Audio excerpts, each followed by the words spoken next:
मदद की इस 108वीं कॉन्फ्रेंस के लिए डॉक्टर जितेंद्र सिंह।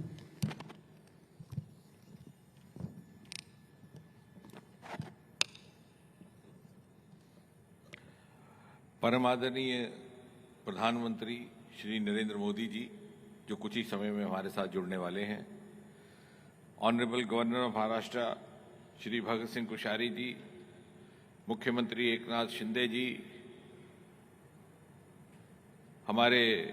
भारत सरकार के वरिष्ठ मंत्री और हम सबके आदरणीय श्री नितिन गडकरी जी, उप मुख्यमंत्री और हमारे मित्र Shri Devendra Fadnavis ji, vice chancellor doctor Chaudhary, doctor Vijay Lakshmi, members of the faculty, students, delegates, ladies and gentlemen, हम सब के लिए आज ये बहुत ही सौभाग्य एवं आनंद का विषय है कि आज 2 वर्ष के विलंब के बाद हम 108वीं इंडियन साइंस कांग्रेस के इस अधिवेशन के लिए नागपुर की नगरी में एकत्रित हुए हैं और एक ऐसे समय एकत्रित हुए हैं जबकि नव वर्ष का शुभ आरंभ भी हुआ है और ये वर्ष भारतवर्ष के लिए अनेकों कारणों से महत्वपूर्ण साबित होने वाला है। यही वो साल है जबकि भारत G20 की मेजबानी कर रहा है। यही वो साल है जबकि भारत के सुझाव पर विश्व भर में इंटरनेशनल ईयर ऑफ मिलेट्स मनाया जा रहा है और यही वो साल है जबकि जिस परिसर में यह आयोजन हो रहा है, इस परिसर में स्थित विश्वविद्यालय भी अपनी 100वीं सालगिरह मना रहा है। हम सबके लिए एक सुखद अनुभव ये भी रहेगा कि जब हम विज्ञान एवं नवाचार के क्षेत्र में अपनी जानकारियां, अपना अध्ययन साझा करेंगे तो हमें ये भी ध्यान में रहे कि इस समय देश एक ऐसे दौर से गुजर रहा है जब भारत की विज्ञान की उपलब्धियों के कारण दुनिया उसे इज्जत एहतराम की निगाह से देखने लगी है। और न केवल इतना ही बल्कि भारत के वैज्ञानिक अनुभव से सीख लेकर के दुनिया के विकसित देश भी अपने शोध को आगे बढ़ा रहे हैं। और ये सब इसलिए संभव हुआ लेडीज एंड जेंटलमैन कि गत 8-9 वर्षों में प्रधानमंत्री श्री नरेंद्र मोदी जी ने न केवल विज्ञान को प्राथमिकता और प्रोत्साहन दी बल्कि विज्ञान और वैज्ञानिकों को सम्मान दिया, इज्जत दी, एस्टीम दी, जिसके वो हकदार थे लेकिन शायद जो उन्हें पहले प्राप्त ना थी। ये प्रधानमंत्री मोदी ही थे जिन्होंने लाल किले से आह्वान किया stand up India, startup India, और देखते ही देखते मात्र 350 से बढ़कर के हिंदुस्तान में स्टार्टअप्स की संख्या 80,000 हो गई और दुनिया में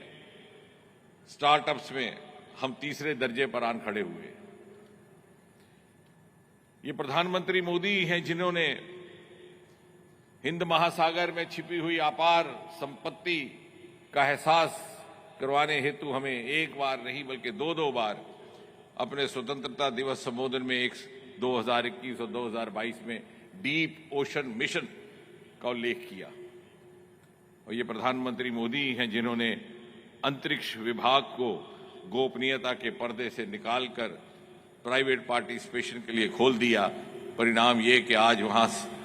प्राइवेट रॉकेट भी लॉन्च होते हैं और साथ ही साथ हमारा गगनयान भारतीय मूल के मानव को अंतरिक्ष ले जाने के लिए तैयार है। इतना ही नहीं, इस बदलते हुए वातावरण में आज अंतरिक्ष विभाग भारत की अर्थव्यवस्था में एक प्रमुख योगदान भी करने लगा है। आपको हैरत भी होगी और गर्व भी महसूस होगा जब मैं ये बात आपसे साझा करूं कि आज तक कुल मिलाकर के भारतवर्ष में इसरो के माध्यम से लॉन्च किए गए विदेशी सैटेलाइट्स की संख्या 386 है, जिनमें से लगभग 351 यानी 90% मोदी जी के कार्यकाल में लॉन्च किए गए। और ये आमदन का इतना बड़ा स्रोत बना कि यदि हमने अभी तक इन विदेशी सैटेलाइट्स के माध्यम से 220 मिलियन यूरोस कमाए हैं तो उसमें से 187 मिलियन यूरोस, लगभग 80-90% गत 8-9 वर्षों में मोदी जी के ही कार्यकाल में। और हम अमेरिका, जिसने अपनी अंतरिक्ष यात्रा हमसे बहुत पहले प्रारंभ की थी, उसके सैटेलाइट्स लॉन्च करने में भी पीछे नहीं हटे। कुल मिलाकर के $115 मिलियन कमाए गए, जिसमें से $98 million, 98 million, almost 85% Modi ji के कार्यकाल में पिछले 8-9 वर्षों। इसका अर्थ यह हुआ कि इस देश में प्रतिभा भी थी, योग्यता भी थी, काबिलियत भी थी, मेहनत करने का मादा भी था, जुनून भी था, आंखों में सितारे भी थे। परंतु कमी थी तो उस वातावरण की जो मोदी जी ने हमें उपलब्ध करवाया है कि हर व्यक्ति अपनी प्रतिभा, अपनी क्षमता, अपनी योग्यता के अनुकूल राष्ट्र निर्माण में भरपूर योगदान दे सके। और आज जब हम 2022 में 108वीं इंडियन साइंस कांग्रेस में बैठ करके मंथन करेंगे तो हमें ये भी ध्यान रहे कि नींव है 2047 के भारत की। Ladies and gentlemen, India today is a part of a global world, and to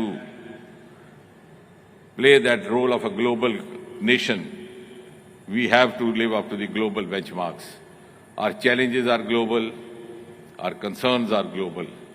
चाहे वो क्लाइमेट है, चाहे वो क्लीन एनर्जी है, चाहे वो आर्टिफिशियल इंटेलिजेंस है,